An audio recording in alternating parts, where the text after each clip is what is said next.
Breaking Gulf News. Berlin, the Obama administration will increase the number of worldwide refugees the United States accepts to 100,000 by 2017, a significant increase over the current annual cap of 70,000, Secretary of State John Kerry said on Sunday. This step is in keeping with America's best tradition as a land of second chances and a beacon of hope, Kerry said, adding that it will be accompanied by additional financial contributions for the relief effort. The U.S. move, announced after talks in Berlin between Kerry and his German counterpart, Frank-Walter Steinmeier, still falls far short of the global demand for resettlement from people who continue to flee turmoil in Syria, Iraq, Afghanistan, and other countries. This kind of piecemeal, incremental approach is simply not enough to effectively address this crisis, said Eleanor Acer, director of the Refugee Protection Program at Human Rights First, an advocacy group that has been pressing the United States to take 100,000 Syrians alone next year. This minimal increase for next year is certainly not a strong response to the largest refugee crisis since World War II. 4 million Syrians have fled to other countries, and hundreds of thousands of others from the Middle East and Africa have been pouring into Europe. Kerry said the United States would explore ways to increase the overall limit of refugees beyond 100,000, while carrying out background checks to ensure that they are not infiltrated by terrorists. We still need to do more, and we understand that, Kerry said in a joint news conference with Steinmeier. Under the new plan, the limit on annual refugee visas would be increased to 85,000 in 2016. The cap would rise to 100,000 the following year. The United States has taken in only about 1,500 Syrian refugees since the start of the conflict there more than 4 years ago. U.S. officials said that the Syrians accepted in the next year would come from a United Nations list of about 18,000. The three largest groups of refugees admitted last year were from Iraq, Somalia, and Bhutan. Syrians were at the bottom of the list of nationalities. Refugees are people who have fled their homes to escape war or persecution and can prove it while migrants more generally may be relocating for economic reasons. In their meeting, Kerry and Steinmeier also focused on ways to end the war in Syria, where 250,000 people have died and 12 million have fled their homes in the past 4.5 years.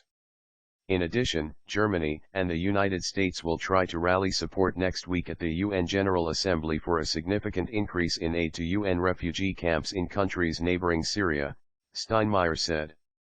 The U.S. response is unlikely to relieve much of the pressure on European countries, particularly Germany, which remains the most desirable destination for most of the migrants.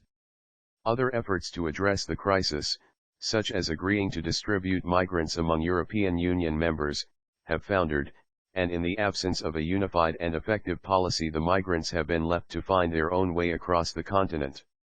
Germany recently has been under pressure from a seemingly unstoppable influx of migrants, and it reinstated border checks a week ago to better manage the crowds. The flow from Austria slowed over the weekend to less than 2,000 registered arrivals each day, according to Lars Rebel, a spokesman for the German Federal Police. But Austria received about 20,000 newcomers over the weekend on its eastern border with Hungary. Most still want to go to Germany, their great goal, their great dream, their great vision, said Alexander Markovits, a spokesman for Austria's Interior Ministry in Vienna. At least 10,000 passed through or arrived Sunday at the small Austrian village of Nikolsdorf, a city in the state of Burgenland near the border with Hungary that links Budapest to the east and Vienna to the west, Markovits said. The main highway linking the two cities was closed amid concerns that crowds of refugees would spill into traffic. Although everyone insisted the flow was manageable, the director of the state's police, Hans-Peter Doskozil, hinted at the strain. In the worst case, if there is no shelter, then the buses can go on the highway and make a kind of sightseeing tour, Doskozil told the Austria press agency, as crazy as that sounds. But they must drive away, so that the others see something is happening, he added.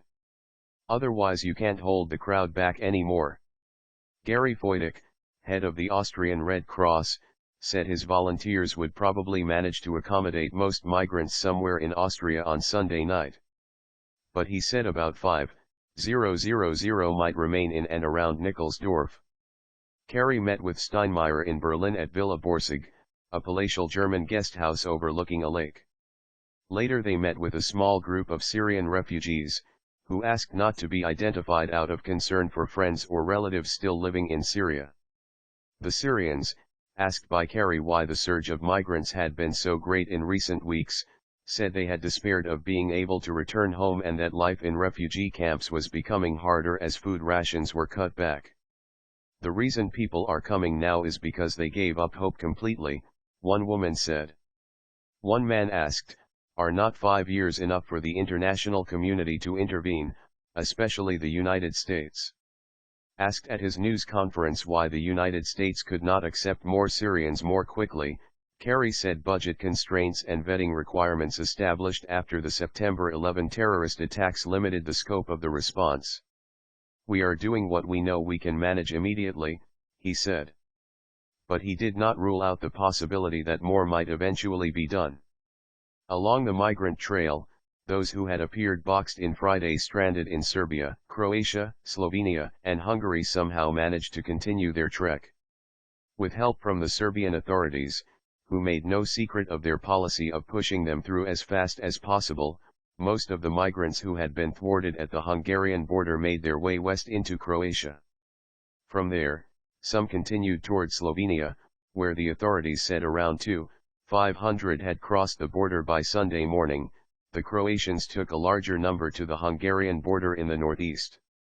In Hungary, angry officials, who have been struggling to extend a razor wire fence at the Serbian border to include the Croatian frontier, received the arrivals, packed them on trains and buses and moved them quickly to the Austrian line.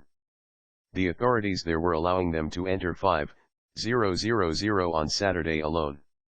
The authorities in Slovenia, meanwhile, were halting migrants at its border with Croatia to the south and allowing them to pass in small groups, taken by bus from border crossings at Obrezi and Riganci to several locations around the country. By Sunday morning, the crowds had diminished, with only about 300 people waiting at the huge Obrezi crossing, and only about half as many in Riganci. Those who continued to straggle toward the border from deeper inside Croatia were simply allowed through by the Croatian authorities, leaving it up to the Slovenians to stop and process them. The Slovenians took the migrants, one bus load at a time, to a processing center in Brežice, a few miles from the border. There, they were registered but not fingerprinted. Slovenia is a member of the European Union, as is Croatia, but unlike Croatia it also is part of the Schengen Accord, which allow passport-free travel but encourages strong external borders. Illustrating how hard it is to keep the refugees from their main goal Germany, only 7 migrants had requested asylum in Slovenia by Sunday. The rest were taken to 6 refugee centers around the country. From there, many simply decided to make their own way north toward the Austrian line, where a few hundred had crossed by Sunday morning.